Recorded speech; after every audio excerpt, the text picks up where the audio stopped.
यही 4 कार्य है समाज का, यही 4 कार्य है सरकार का, यही 4 कार्य है सुप्रीम कोर्ट का, यही 4 कार्य है विधायिका का, यही 4 कार्य है न्यायपालिका का, यही 4 कार्य है खबर पालिका का।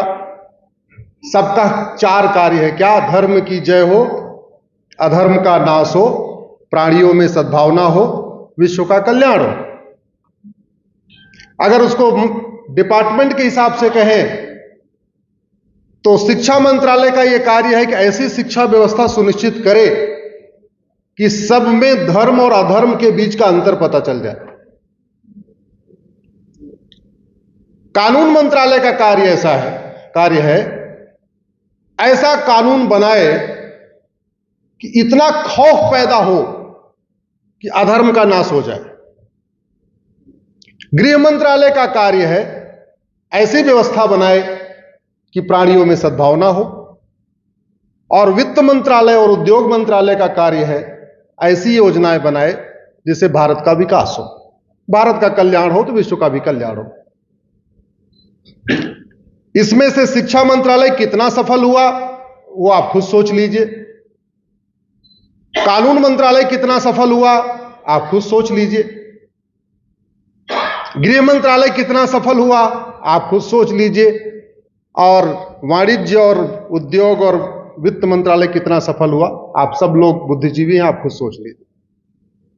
लेकिन मुझे ये बताइए, इंटरनेशनल प्रॉब्लम छोड़ दीजिए, वो बॉर्डर वाली प्रॉब्लम छोड़ दीजिए, तो भारत के अंदर जो समस्या है उसमें से कौन सी समस्या लाइलाज है?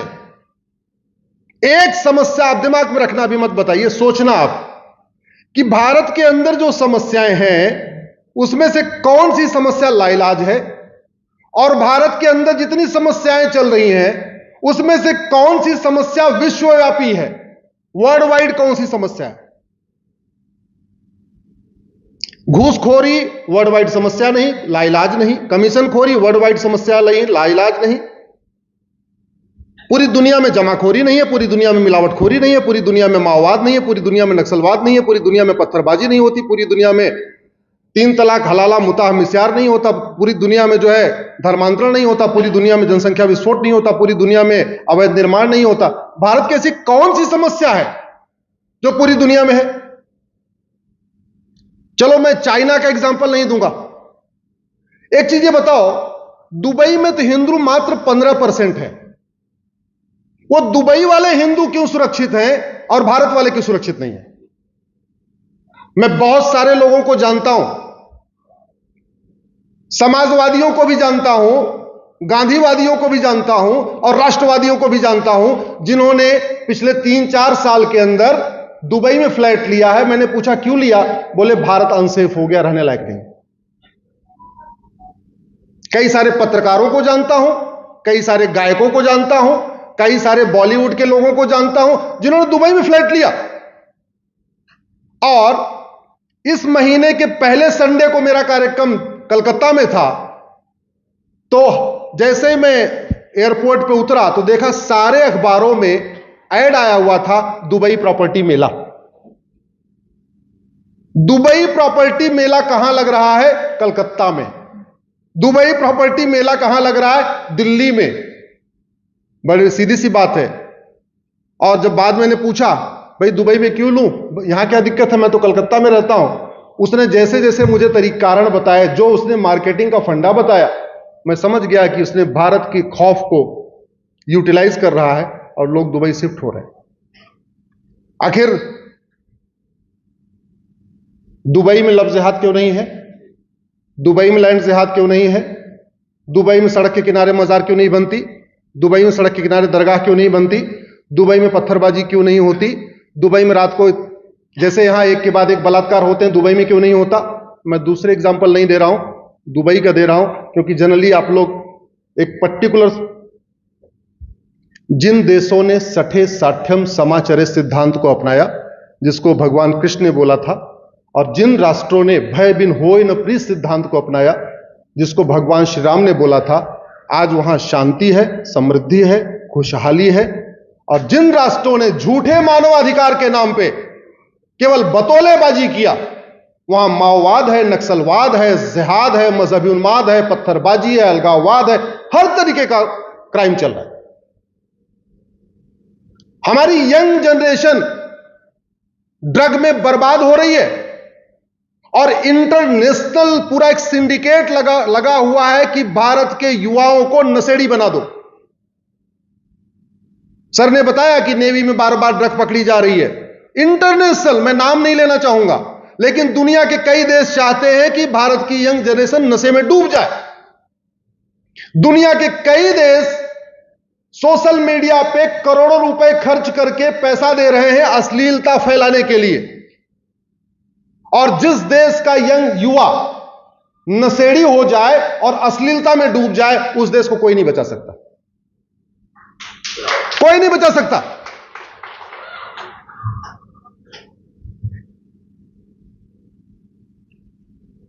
भारत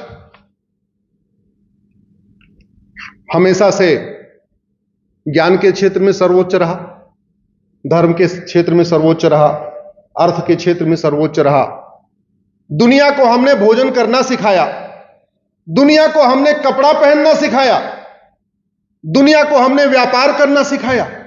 पूरी दुनिया में सबसे पहले पॉलिटिकल साइंस में ग्रेजुएशन तक्षशिला यूनिवर्सिटी में शुरू हुआ। एक समय था जब पूरे दुनिया के राजकुमार या तो तक्षशिला में या तो नालंदा में पढ़ने आते थे पॉलिटिकल साइंस और इकोनॉमिक्स। आज हमारे बच्चे बाहर जाके पढ़ रहे हैं। जानते हैं क्यों? क्योंकि संविधान की शपथ लेने वालों ने अपने शपथ के साथ बहुत बड़ा धोखा किया। भारत का संविधान, पहला शब्द है, प्रियम्बल खोलिएगा, पहला शब्द आएगा सोवरिन। सोवरिन को हिंदी में कहते हैं संप्रभु। संप्रभु का मतलब न गुलामी का नाम होगा, न गुलामी का निशान होगा, न गुलामी की कुरीतियां होगी, न गुलामी की कुप्रथाएं होगी, न गुलामी की पुलिस व्यवस्था होगी, न गुलामी की शिक्षा व्यवस्था होगी, न गुलामी की न्याय व्यवस्था होगी, न गुलामी की अर्थव्यवस्था होगी, न गुलामी की व्यापार व्यवस्था होगी, न गुलामी की टैक्स व्यवस्था होगी, न गुलामी की न्यायिक व्यवस्था होगी। कुछ भी गुलामी का नहीं होगा, सब कुछ हमारा होगा। इसको कहते हैं सोवरिन। सोवरिन का मतलब संप्रभु। और इंडिपेंडेंट का मतलब होता है स्वतंत्र। स्वतंत्र का मतलब स्वतंत्र, अपना तंत्र। कौन सा तंत्र है हमारा? है क्या कोई? अरे शिक्षा का तंत्र तो हमारा है नहीं। 1926 में सीबीएसई बोर्ड अंग्रेज शुरू करके गए थे, उस सीबीएसई बोर्ड को हम नहीं बदल पाए। आईसीएसई बोर्ड शुरू हुआ था, उसको नहीं बदल पाए। हमने क्या किया? बाकी तो छोड़िए, आप में से सब लोग जहाज में चलते होंगे, उस जहाज पे वीटी लिखा रहता है। वीटी मतलब विक्टोरिया टेरिटरी। हम जहाज से वीटी तक नहीं हटा पाए। मेरी पीआईएल है, गूगल करिएगा, वीटी अश्विनी उपाध्याय करके।